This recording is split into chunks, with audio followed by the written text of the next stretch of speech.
I'm really excited today to have the opportunity to talk to you guys about something that really doesn't get talked about a lot and actually gets pretty readily dismissed, and that is being Black in Maine in the 1920s and 1930s.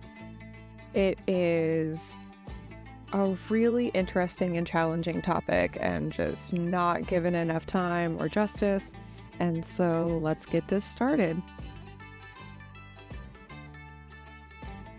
Hi, my name is Jen, and this is Outcasts and Dissidents, New England's History of Misbehavior, where we talk about true crime, real renegades, and rebellious countercultures of New England's past.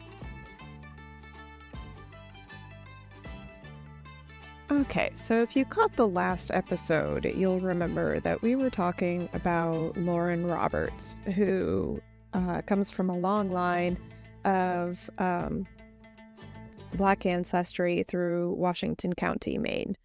And he went through a really difficult period in his late teens where a lot of the family died in kind of challenging circumstances, and him and some of his siblings ended up with the grandmother in Millbridge, Maine, instead of the island that they had grown up on. And to be fair, we're going to be talking about this period of Black history kind of in a challenging way because he's not your average person by any stretch of the imagination. Things were really intense for him, and I'm sure from what I understand of people who knew him or knew of him at the time, he was a really bold personality, and so that kind of helped to hurt him, I guess, and how he was accepted or not accepted by the rest of society. So it's a unique story for sure, but just like the rest of his story we were talking about with his past as a, growing up as a kid and whatever, and even the rest of his family, that his story brings to light what things were like for other people, or things that people were threatened with if they didn't, behave agreeably or whatever. But it also shows what thin ice people were on, and we'll get into it more later, of course, but when he did things, it impacted other people and the rest of the Black community, which obviously shouldn't be the case, but that's what happened. And even then we did have, constitutional rights that were being violated. So we'll get into that. So yeah, like I said before, it was 1923 when he was charged with his first crime. Now, before we really get into that, I will do a whole episode on this. It's important to note that 1923 was also the same year that the Ku Klux Klan started in Maine. So it's interesting because this second coming of the KKK came from this movie Birth of a Nation. Now, Birth of a Nation, you don't understand U.S. history if you haven't seen this movie. I've said it before. It's a 3-hour silent film. It is intense, though. I didn't watch it all in one go. I, kept going back to it for a few different reasons, and some of it was just like sheer horror.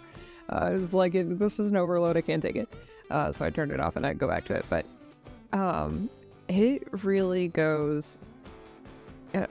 So first, it helps you to form like a sympathetic bond to the enslavers in the beginning of the movie, and then it gets into like the history of the assassination of Abraham Lincoln, and it does so very graphically with actually like really great special effects, considering the fact that we're not even talking about talkies yet. These are silent films. So that was really absolutely incredible, but it almost like, because you have to put yourself into the position of being someone who's never seen a movie or has only seen very few movies, where this is a very novel thing to you, or it was, the 19 teens. And that movie, I think, manipulated a lot of people and made them more susceptible to perpetuating racism and things that maybe they wouldn't have otherwise. Say if this technology with moving picture had been used for good and not evil, but it was used for evil. So here we are. This was Birth of a Nation was based off of a book called The Klansman. I recently found it at an antique store for $75, and I really want it. I have to go back and get it just for my own, obviously academic, not because I agree with any of the premises or anything, but from an academic standpoint, I want it. Um, my mother was horrified. She's like, please don't. So, this, of course, I haven't read the book, but the movie, at least, Birth of a Nation, it portrayed Black men as being like just senselessly ravenous sexual predators, and obviously targeting white women and even girls. And it was shown in Maine. It was shown all over the place. And it's interesting that you end up with these repeated cases of Black men being framed for things like this, like the Scottsboro Boys case. If you don't know what that is, that was down in Alabama, where white girls accused Black guys of raping them. It probably didn't happen, but like the trials were just terrible. And so this is something, and so I want to preface this by saying it's not that I am 100% convinced that Lorin did not commit those crimes. He may have. I don't know. It's not to say that just because Black men are, like in a negrophobic sense, accused of being this way or assumed to be this way or framed even for being this way, that means that none of them were, because that's not true. Because of course they could have been, and he could have been. I don't know. I wasn't there, and I've had a very difficult time tracking down the actual trial transcripts, court cases, anything with evidence, witnesses. There's really nothing. Apparently these records were destroyed, which is absolutely astounding, but that's so far that's what I keep being told by everyone. And I have no idea how true that is, but or why that would even be the case. It shouldn't have happened, but whatever. That's where we are. So the other side of this that I want to talk about before we really get started in history is that currently the historiography of the Klan in Maine is, or even Black history in Maine, like we talk about slavery and complicity in slavery and all this stuff, but people aren't talking about this era so much, and even the people who are talking about this era are typically dismissive of the impact on the Black community because, like I said in the last episode, our Black community was very small and very limited and silenced. So no, you don't hear these stories. You barely even know these people existed. There were so few of them, and I'm sure they were probably transient too, because this was not a happy, fun place for them. So they would have gone somewhere where they could be around other people, where they felt accepted and probably safer, even if it wasn't necessarily a safe place. But it just felt better than the isolation, I would imagine. So this would have been an extremely isolating and lonely place to be a Black person in the 1920s and 1930s. Even in my lifetime, I've seen it grow significantly with our Black communities, which is awesome. But back then, no. Back then it was shrinking and almost disappeared completely. So what you hear a lot of from people who are talking about the KKK is they're talking about Catholics, and they're talking about Jews, and they're talking about immigrants, but they're not really talking about the Black community. And a lot of times they're like, oh, well, they weren't really affected. Well, no, that's not true. Like, it just wasn't as big of a topic of conversation. But this is the KKK. Like, the bottom line is, this is the KKK, and it was hate speech. It was any others were anybody but a white Anglo-Saxon Protestant was fair game.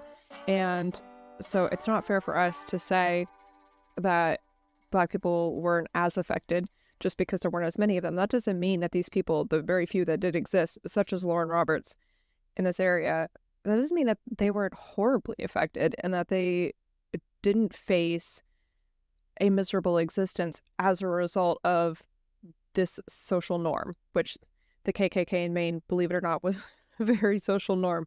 Even today, there are a lot of white Anglo-Saxon Protestants, and there were a lot more Protestants than there are now. Like God beer and whatever. Like that was our culture then. That's our culture. God beer and guns. That's our culture then. That's our culture now.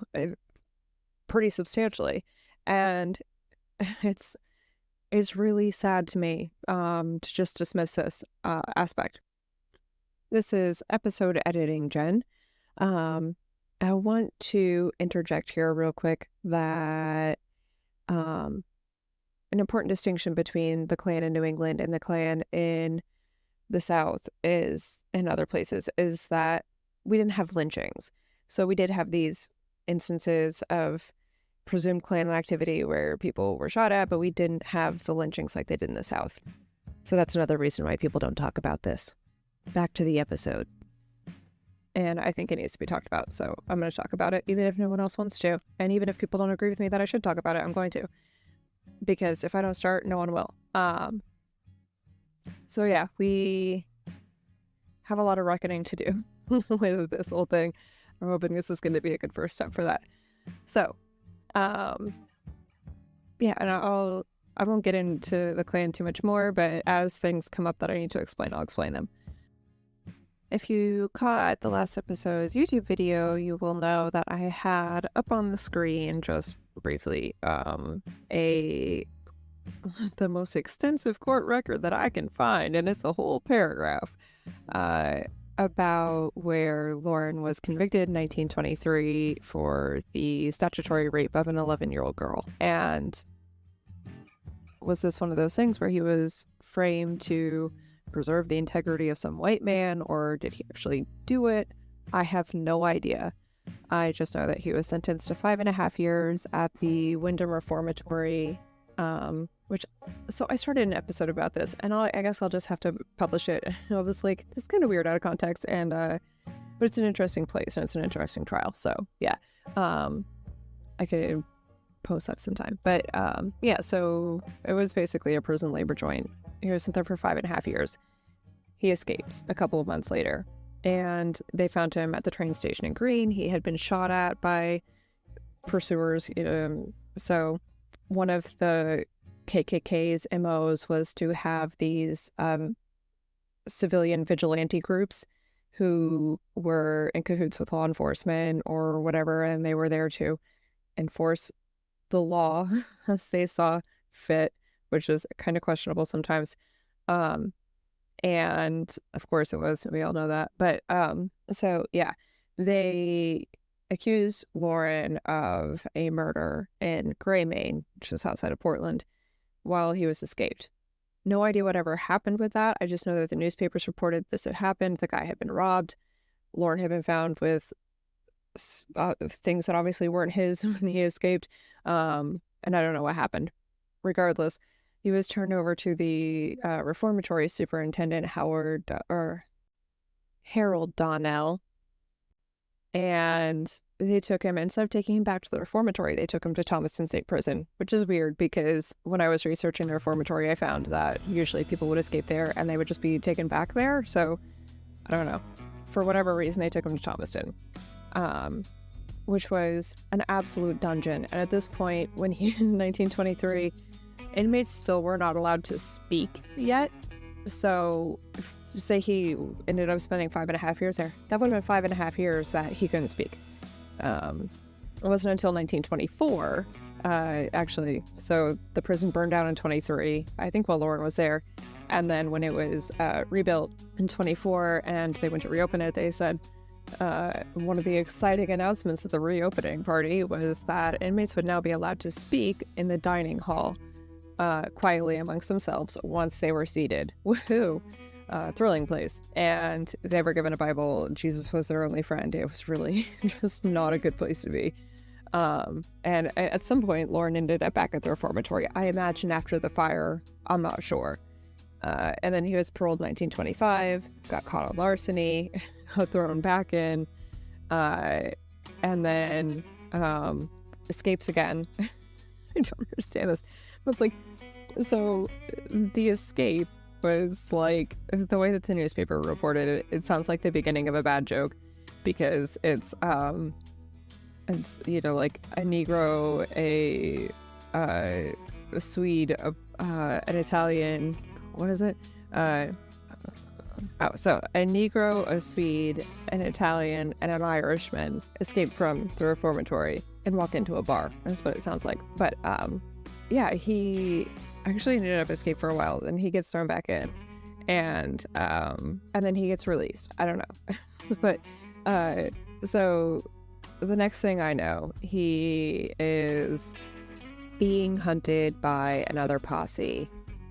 Washington County authorities were accusing him of breaking and entering, saying that he stole a powerboat, 2 cars, and 7 bags of wool.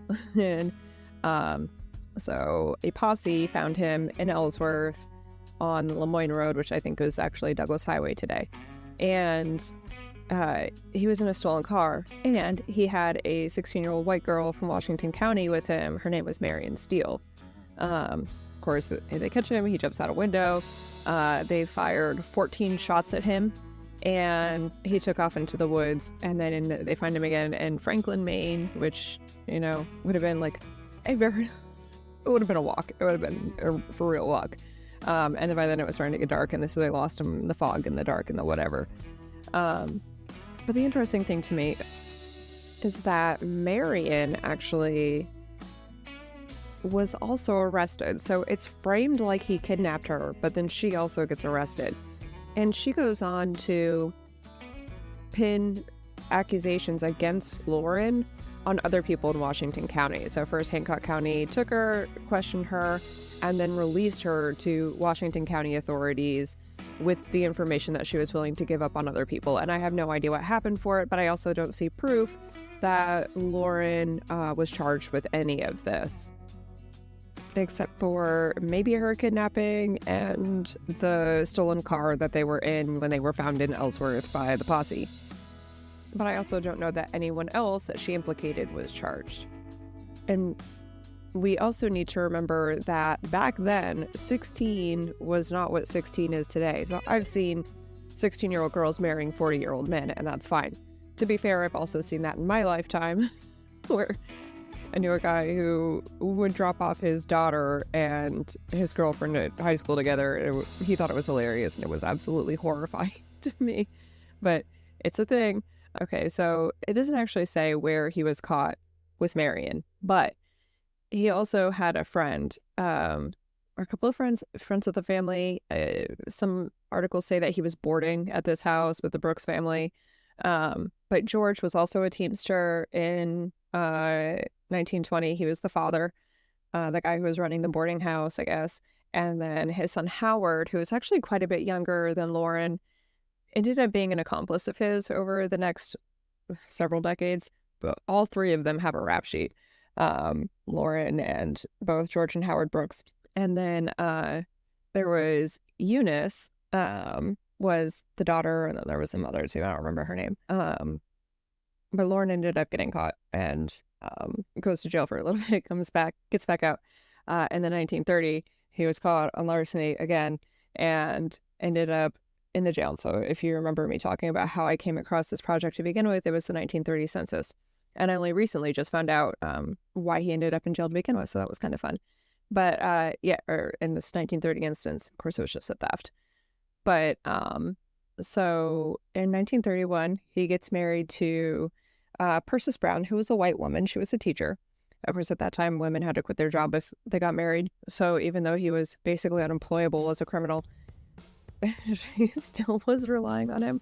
But she would just, she was a nanny. She cleaned houses. She would stuff like that. So I actually know people who were babysat by her and whatever. And it's really weird because I thought he was in jail at that time. I don't know, but they got married in Bucksport, Maine. And also Persis was really involved in Methodist and Baptist churches. I think she went from Methodist to Baptist later, and even including like the scary Klan church where one sermon that they had was called the Ku Klux Klan of God. And that was her church. But yeah, she was a very smart woman, but I guess eclectic. She spoke Latin. She was an herbalist. She drove a horse and buggy. Her family owned a brickyard in downtown Ellsworth, and for whatever reason, she decided to marry him I don't know if it was like his free spirit or what, but even her horses knew where to meet him. So, yeah. Then 1932, I think they actually had a brand new baby at this point. But in the spring of 1932, Lorin was locked up yet again at the old jail. And I think this was the case where he was accused of raping the Brooks family. I mentioned the daughter Eunice. This is where he was accused of raping her. So he ends up being indicted in December, and he was just like, hell no, and he went missing. And so eventually he was found by the authorities. There's, by this time, Sheriff Ward Westcott up at Tunk Pond, which is like the Sullivan area where his step-grandfather lived. And he had gone to the home of this couple, asked for some food, and they reported him. But around that time, up in that lake area, there had been a lot of thefts, people breaking into camps and stealing food and that type of thing, which still happens all of the time in these areas. They're just people who live in the woods. And he was one of them at this time.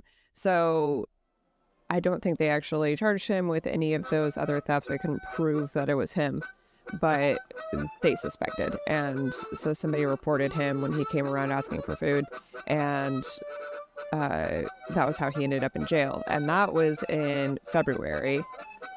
And then spring rolls around, and he was locked up in a cell. I don't know if they were overpopulated or what, but he was locked up in a cell with someone else. And so I love the way this is worded in the newspaper article. It says that his cellmate was playing the harmonica lustily as Lorin was sawing through the bars, or 1.5-inch thick steel bars. If you catch the video of this, I'll put up a photo. I have photos of this on Patreon.